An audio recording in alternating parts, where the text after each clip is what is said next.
Assalamualaikum warahmatullahi wabarakatuh. Apa kabar semua teman-teman? Jumpa lagi bersama kami ya di channel Kang Teknik. Di video kali ini kita bertemu dengan kulkas Polytron satu pintu ya teman-teman.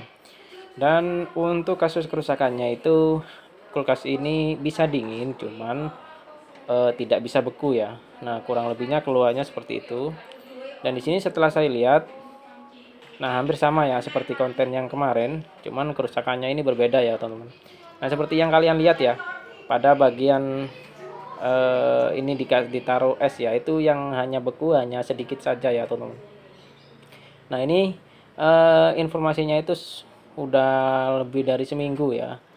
Posisi esnya ini tidak bisa membeku seperti ini, hanya dingin saja. Dan di sini kalau saya lihat yang dingin itu hanya di area permukaan bawah saja. Untuk di bagian atas maupun samping itu tidak ada pembekuan sama sekali. Dan di sini untuk di bagian lampunya, lampu kulkasnya itu mati ya. Namun untuk kondisi kompresor ini masih tetap menyala. Dan untuk kasus seperti ini sering terjadi ya pada kulkas Polytron satu pintu ya. Nah, di sini nantinya saya akan tunjukkan teman-teman langkah-langkahnya apa aja yang perlu saya ganti. Nanti saya sambil bicara ya, sambil apa aja ya langkah-langkahnya. Di sini setelah saya cek untuk di bagian termostatnya itu udah loss ya ataupun udah slack. Jadi meskipun kita putar eh, knopnya itu udah dol ya, udah dol knopnya, jadi perlu kita perbaiki juga untuk di bagian termostatnya. Sebetulnya untuk permasalahannya bukan di bagian termostatnya ya, ada hal lain yang menyebabkan kulkas ini tidak bisa beku ya. Oke, selanjutnya kita akan masuk ke proses selanjutnya karena posisi kulkas ini tidak bisa beku ya, itu ada kemungkinan juga terjadi kekurangan freon atau freonnya habis. Nah sekarang kita akan mengetes apakah freonnya itu benar habis atau tidak. Nah caranya kalian bisa coba hidupkan seperti ini. Nah di sini seperti yang kalian lihat untuk ampere berada di 0,57 ya teman-teman. Nah ini ampernya cukup normal sekali untuk kapasitas kulkas satu pintu. Ampere 0,5 itu cukup normal ya. Dan selanjutnya seperti yang saya katakan, kita harus memastikan dulu bahwa freonnya itu ada atau tidak dengan cara kalian bisa pegang di bagian filter. Nah kalau misalkan sudah berjalan sekitar kurang lebih 1 menit atau 2 menit, pastinya di bagian filter ini harusnya panas kalau misalkan freonnya itu normal. Dan begitupun sebaliknya ya, kalau misalkan posisi freonnya itu habis, di bagian filter ini tidak mungkin panas ya teman-teman. Nah, di sini setelah saya cek ternyata untuk di bagian filter itu panas ya. Itu artinya untuk di bagian freon itu tidak ada terjadi kebocoran ya. Artinya aman aja. Berarti ada kerusakan di tempat lain ya, teman-teman. Dan untuk di bagian lampu dan juga termostat ataupun pengaturan suhu ini sudah saya perbaiki, terutama untuk di bagian pengaturan suhu itu hanya knopnya saja yang patah. Jadi saya lem menggunakan LTCO itu sudah beres ya. Dan untuk lampu ini saya ganti juga karena lampunya juga mati. Nah sebetulnya untuk permasalahannya bukan di bagian termostat ya teman-teman, namun untuk permasalahannya itu ada di bagian overload. Nah overloadnya sendiri ini menggunakan overload yang bulat, dimana menurut saya ya untuk cara kerjanya yang bulat ini sedikit berbeda ya, cuman fungsinya sama sebagai pembatas arus ya. Dan nantinya saya akan tunjukkan juga di mana letak perbedaannya ya. Oke, jadi untuk letak perbedaannya itu ada di bagian sini ya. Dan kulkas yang menggunakan seperti ini itu menggunakan overload yang bulat model seperti ini.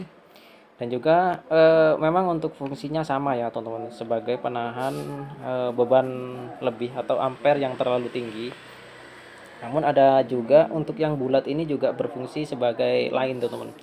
Jadi kalau misalkan untuk overload yang model bulat seperti ini ya, ini kan ditempelin ke kompresornya ya teman-teman. Jadi posisinya itu kalau misalkan kita naruh overloadnya itu ditempelin ke kompresornya untuk yang bulat, sedangkan untuk yang model gepeng seperti yang kalian lihat seperti ini, itu pemasangannya itu langsung di bagian kutubnya, jadi sedikit berbeda. Nah, untuk pemasangannya itu untuk model yang bulat itu seperti ini ya, jadi ditempelin seperti ini. Nah, itu jauh lebih sensitif ya teman-teman. Nah, kenapa saya katakan seperti itu? Nah, kalau misalkan suhu pada kompresor itu terlalu panas ya, nanti overload ini bakalan putus ya teman-teman, kalau misalkan menggunakan yang bulat. Sedangkan kalau misalkan kita menggunakan yang gepeng, meskipun kompresornya itu panas, asalkan ampernya itu enggak tinggi ya, itu nggak bakalan putus ya teman-teman. Sedangkan kalau misalkan menggunakan yang bulat itu, kalau misalkan misalkan nih ya, misalkan posisi overloadnya itu sudah lemah ya atau mau rusak, itu langsung teman-teman, biasanya ampere meskipun normal, kalau misalkan kompresornya agak panas dia itu bakalan putus ya. Nah, kalau misalkan putus, nah dinginnya itu pastinya belum tercapai, dia udah mati ya, otomatis dinginnya itu tidak pernah tercapai ya. Nah, jadi di sini saya berinisiatif untuk mengganti di bagian overload. Nah, karena kalau misalkan overload yang model bulat seperti itu sering banget ya, kerusakannya itu kurang lebihnya seperti itu untuk di bagian overload. Nah, di sini setelah kita ganti, lalu kita akan mencoba ya, kita akan coba tes ampernya nanti yang keluar berapa ya. Oke, untuk penutup itu sudah terpasang. Selanjutnya langsung aja kita hidupkan ya. Nah, jadi di sini untuk kompresor sudah bekerja, dan juga untuk di sistem perpipaan ini udah mulai terasa panas.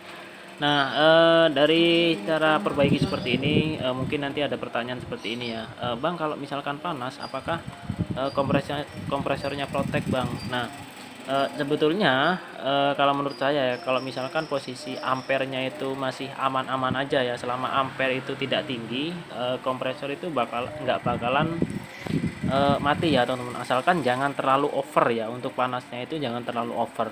Nah, kalau misalkan terlalu over, itu ada kemungkinan di area spool itu ada sebagian lilitan itu ada yang udah short ya, ataupun kompresor itu kalau misalkan posisinya sampai panas, itu kemungkinan besar kekurangan oli juga bisa ya teman-teman.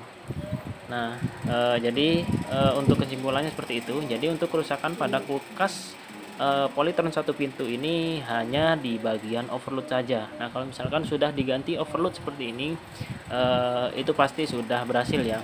Asalkan seperti yang saya katakan tadi ya teman-teman, untuk di bagian freon itu posisinya penuh ya, ataupun tidak bocor.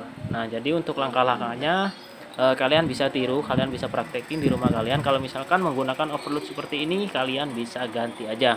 Oke, assalamualaikum warahmatullahi wabarakatuh.